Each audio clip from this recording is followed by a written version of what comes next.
Good morning students, class 6 chapter number 1 subject English grammar में मैंने आपको सेंटेंस के बारे में और वर्ड्स के बारे में बताया था। अब टाइप्स ऑफ सेंटेंस पढ़ने से पहले मैं आपको आज फ्रेज के बारे में बता रही हूँ। What is phrase? Phrase means वाक्यांश। फ्रेज मीन्स वाक्यांश यानी वाक्य का अंश। अब हम डेफिनेशन देखते हैं इसकी। Definition of phrase: A phrase is a group of words that express a particular meaning and is used as a unit within a sentence।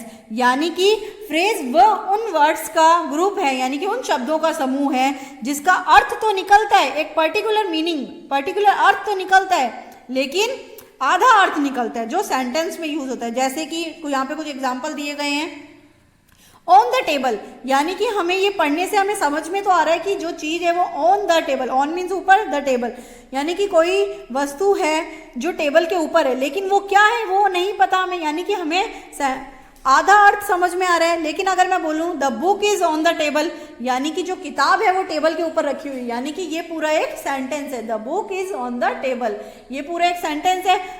तो जिसका पूरा अर्थ समझ में आए वो वाक्य, सेंटेंस, बट जिसका अर्थ समझ में आए लेकिन आधा अर्थ समझ में आए वो फ्रेज कहलाता है। जैसे ऑन द टेबल, टेबल पे कोई चीज रखी हुई है। आफ्टर लॉन्ग टाइम, बहुत समय बाद। ब्यूटीफुल ड्रेस, अब ये हमें इसका मतलब तो समझ में आ रहा है कि सुंदर ड्रेस है, लेकिन वो किसकी है, क्या है, ये हमें नहीं पता, तो आधा अर्थ निकल रहा है, तो ये फ्रेज है।